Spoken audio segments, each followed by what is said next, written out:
Assalamualaikum warahmatullahi wabarakatuh. Kami dari Universitas Negeri Makassar, jurusan Pendidikan Ekonomi, angkatan 2022. Di sini kami akan mempresentasikan hasil dari tugas proyek yang telah kami buat sebelumnya.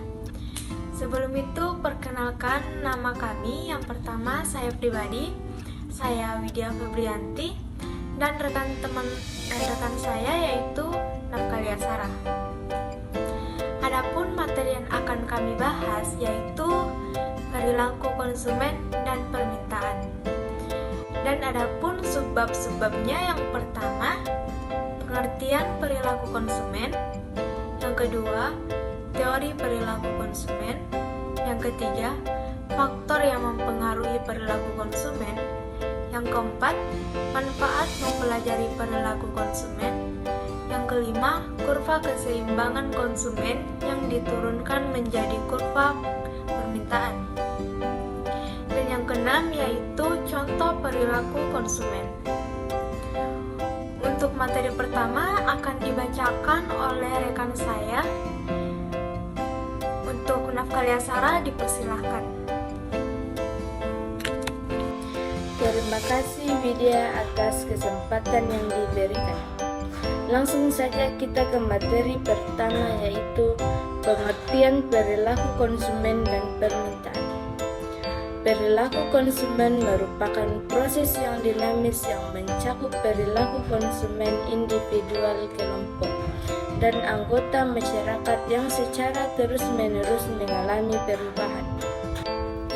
Dan adapun pengertian perilaku konsumen menurut para ahli yaitu 1.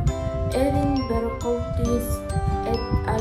2000. Perilaku konsumen adalah tindakan yang diambil orang dalam pembelian dan penggunaan produk dan jasa, termasuk di dalam proses-proses mental dan sosial sebelum dan sesudahnya. 2. Michael R. Solomon 2002. Perilaku konsumen adalah ilmu tentang proses yang terjadi ketika manusia secara individual atau kelompok memilih membeli, mengkonsumsi, atau sebaiknya proses tersebut tidak menggunakan barang atau jasa, ide-ide, atau pengalaman untuk memuaskan kebutuhan dan keinginan. 3. Erna Perlina Dewi dan Didit Darmawan 2004. Perilaku konsumen adalah ilmu yang mempelajari bagaimana dan mengapa para konsumen memilih, membeli, dan mengonsumsi barang, jasa, tempat, gagasan, atau pengalaman yang bertujuan memuaskan kebutuhan dan keinginan mereka, termasuk di dalam urus informasi dan pengaruh-pengaruh yang melalui proses-proses mental dan sosial sebelum dan sesudah. Bidang dari perilaku konsumen mencakup medan yang luas, yaitu suatu studi yang mempelajari proses yang mencakup konsumen atau kelompok memilih, membeli, menggunakan ataupun membuat produk, jasa, ide, atau pengalaman. 4. Leon Schiffman dan Leslie Kahn. Perilaku konsumen menurut mereka berdua merupakan bagaimana seorang konsumen membuat keputusan sampai mereka mau membelanjakan sumber daya yang mereka miliki untuk mendapatkan apa yang ingin mereka konsumsi. Sumber daya tersebut meliputi waktu, uang, serta tenaga. 5. Philip Kotler and Kevin Keller. Perilaku konsumen merupakan bagaimana seseorang baik secara individu maupun kelompok dalam mempertimbangkan, memilih, membeli, memanfaatkan, hingga melakukan evaluasi sebuah produk dalam rangka memenuhi kebutuhan mereka. 6. John C. Mowen dan Michael Minor. Kedua tokoh ini menyatakan bahwa perilaku konsumen menjelaskan tentang seorang konsumen berproses dalam menentukan keputusan terhadap sebuah produk, mulai dari menerima, membeli, memanfaatkan, dan menentukan barang dan jasa yang digunakan. 7. Menurut Mowen, pengertian perilaku konsumen adalah suatu aktivitas saat seseorang mendapatkan, mengonsumsi, atau membuang suatu produk, barang, atau jasa pada saat proses pembelian. 8. Menurut Angel, Blackwell, dan Miniard, pengertian perilaku konsumen adalah berbagai tindakan terhadap produk dan jasa, termasuk di dalamnya adalah proses keputusan yang mengawali serta mengikuti tindakan pembelian tersebut. Tindakan tersebut dilakukan dengan terlibat secara langsung dalam proses memproduksi, mengonsumsi, membuang suatu produk, barang, atau jasa. 9. Menurut The American Marketing Association adalah proses membagi interaksi dinamis dari pengaruh dan kesadaran perilaku dan lingkungan di mana seseorang melakukan pertukaran aspek kehidupan. 10. Menurut Hawkins, Best and Coney 2007 merupakan studi tentang bagaimana individu, kelompok, atau organisasi melakukan proses pemilihan, pengalaman, penggunaan, dan penghentian produk, jasa, pengalaman, atau ide untuk memuaskan kebutuhan terhadap konsumen dan masyarakat. Batas perilaku konsumen merujuk pada perilaku yang diperlihatkan oleh konsumen dalam mencari, membeli, menggunakan, mengevaluasi, dan menghabiskan produk, barang, dan jasa yang mereka harapkan akan memuaskan kebutuhan mereka. Materi selanjutnya yaitu teori perilaku konsumen. Ilmu ekonomi tidak hanya sekedar menampilkan grafik dan angka statistik. Ia juga mempelajari bagaimana setiap individu berperilaku, termasuk perilaku konsumen. Teori perilaku konsumen terbagi atas dua bagian, yaitu teori pendekatan kardinal dan ordinal.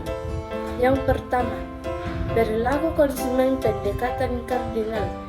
Teori konsumen pendekatan kardinal dikembangkan oleh beberapa ahli ekonomi seperti Hermann Heinrich Gossen, William Stanley Jevons, dan Leon Walras. Aliran ini beranggapan bahwa setiap tinggi-rendahnya nilai suatu barang atau jasa tergantung dari subjek yang memberikan penilaian. Artinya bahwa suatu barang atau jasa akan dianggap bernilai apabila barang atau jasa tersebut mempunyai nilai guna bagi penggunanya. Seperti 1. Kepuasan konsumsi dapat diukur dengan suatu ukuran. 2. Konsumen berusaha memaksimumkan kepuasan total. 3. Makin banyak barang yang dikonsumsi, makin besar kepuasan. Dan 4. Kepuasan konsumen dibatasi garis anggaran. Kedua, asumsi dasar pendekatan kardinal yaitu bahwa kepuasan seseorang tidak hanya dapat diperbandingkan, akan tetapi juga dapat diukur. Pengukuran kepuasan diukur dengan satuan util. Konsumen akan memaksimumkan kepuasannya dengan tunduk pada kendala anggaran mereka. Adapun hukum Gossen yaitu hukum Gossen 1. Jika pemenuhan kebutuhan akan suatu barang dilakukan secara terus-menerus, rasa nikmatnya mula-mula akan tinggi, namun semakin lama kenikmatan tersebut akan semakin menurun sampai akhirnya mencapai titik jenuh atau titik nol. Konsep pendekatan nilai guna kardinal terbagi atas dua bagian, yaitu yang pertama, marginal utility atau nilai guna marginal, penambahan kepuasan yang diperoleh dari penambahan barang atau jasa yang dikonsumsi. Yang kedua, total utility atau nilai guna total, total kepuasan yang diperoleh dalam mengonsumsi barang dan jasa. Sebagai contohnya dapat dilihat dari layar. Dari tabel terlihat bahwa utilitas total akan naik sejalan dengan kenaikan konsumsi air. Tetapi laju kenaikannya yang semakin menurun juga memperlihatkan bahwa utilitas total dari mengkonsumsi sejumlah air sama dengan jumlah seluruh utilitas marginal yang diperoleh hingga ke titik tertentu. Pada saat Anda mengonsumsi 4 gelas air minum, utilitas total adalah 18 util.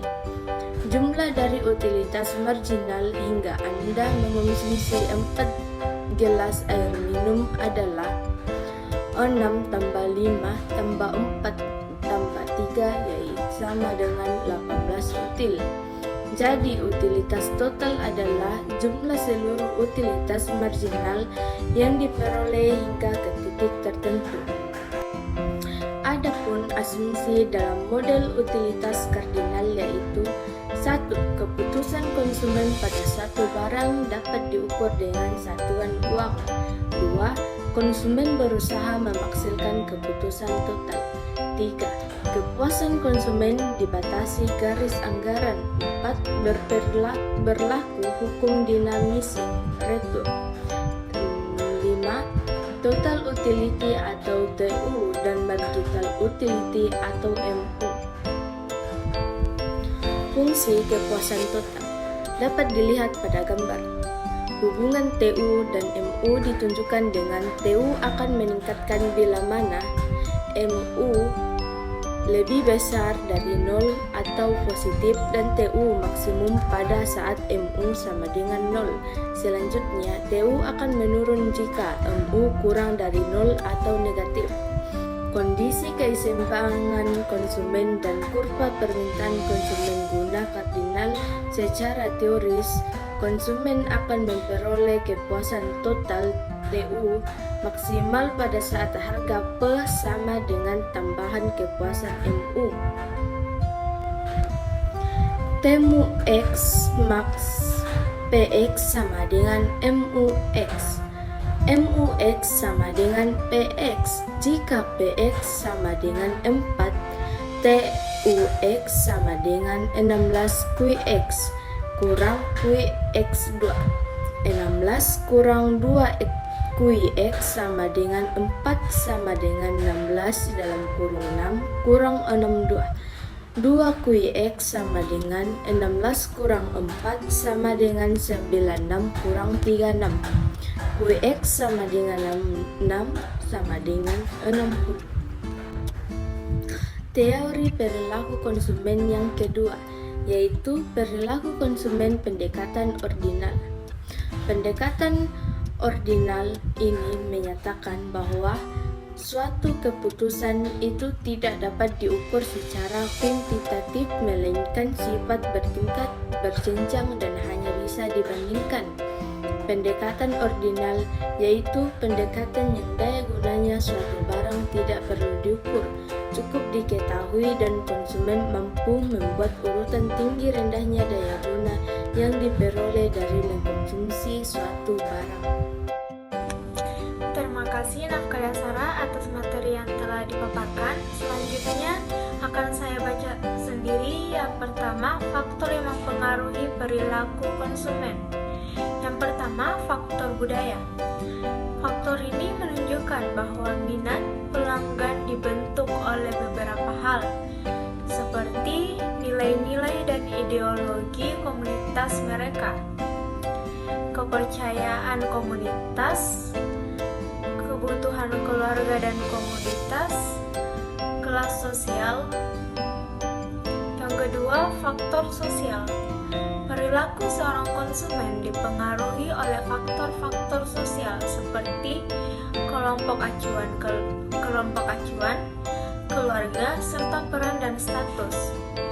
Beberapa kelompok keanggotaan adalah kelompok primer seperti keluarga, teman, tetangga, dan rekan kerja yang berinteraksi dengan seseorang secara terus-menerus. Faktor ini meliputi seperti pengaruh lingkungan, pengaruh media sosial, kelas sosial, pendapatan, dan tingkat pendidikan. Faktor yang ketiga yaitu faktor pribadi. Keputusan konsumen juga dipengaruhi oleh karakteristik pribadi. Materi selanjutnya yaitu manfaat mempelajari perilaku konsumen. Perilaku konsumen yang terus-menerus berubah menjadi salah satu tantangan yang harus dihadapi oleh setiap bisnis. Dengan selalu memperdalam informasi tentang apa yang disukai dan dibutuhkan oleh konsumen, perilaku konsumen akan sangat membantu kita dalam membangun sebuah bisnis. Di era saat ini, terlebih lagi saat pandemi, konsumen seperti dipaksa untuk melakukan sebuah perubahan selama beberapa tahun ke depan, akan tetapi diaplikasikannya dalam waktu yang sebentar saja. Tentu saja perubahan besar ini membuat perilaku konsumen berubah drastis dan kita perlu mendalaminya lagi. Adapun manfaat mempelajari perilaku konsumen yaitu yang pertama, memahami perbedaan karakter setiap konsumen. Yang kedua, dapat memprediksi tren pasar.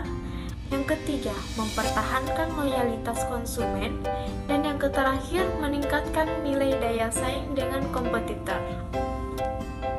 Materi selanjutnya yaitu kurva keseimbangan konsumen yang diturunkan menjadi kurva permintaan. Dengan menggunakan kedua kurva yaitu kurva indifference dan budget line, maka dapat ditunjukkan di mana konsumen akan mencapai kepuasan maksimum. Kepuasan maksimum apabila garis anggaran pengeluaran disinggung oleh kurva kepuasan yang paling tinggi.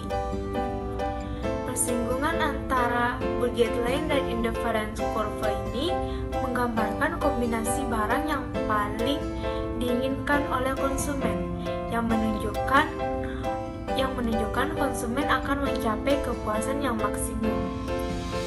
Keadaan ini dikenal dengan sebutan garis keseimbangan konsumen.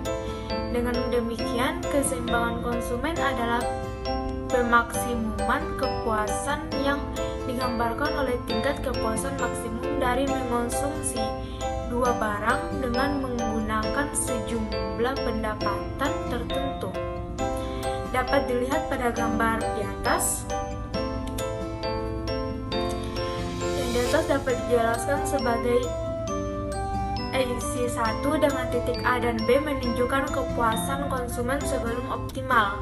Dan yang kedua, IC2 dengan titik C konsumen mencapai titik kepuasan optimum. IC3 dengan titik D anggaran konsumen tidak mencukupi untuk memenuhi kebutuhan. Dan subbab terakhir yaitu contoh perilaku konsumen. Contoh perilaku konsumen dalam kehidupan sehari-hari adalah yang pertama, mencari informasi barang atau jasa melalui internet. Yang kedua, mencari informasi secara langsung. Yang ketiga, menggunakan fasilitas kartu kredit atau debit saat membeli produk. Yang keempat, mencari tahu terkait pengalaman orang lain ketika menggunakan produk. Contoh perilaku konsumen lainnya seperti mempertimbangkan dan mencari tahu barang apa yang dibutuhkan. Yang kedua, memakai kendaraan dari sebuah merek. Yang ketiga, melakukan pembelian ulang setelah cocok dengan sebuah merek. Dan yang keempat, membeli barang sesuai keinginan dan kebutuhan. Sekian dari pemaparan materi dari kelompok kami. Mohon maaf jika ada kesalahan kata atau kekurangan dalam presentasi yang kami bawakan. Semoga apa yang kami jelaskan dapat dipahami dan dijadikan referensi dari berbagai pihak. Terima kasih atas waktunya. Wassalamualaikum warahmatullahi wabarakatuh.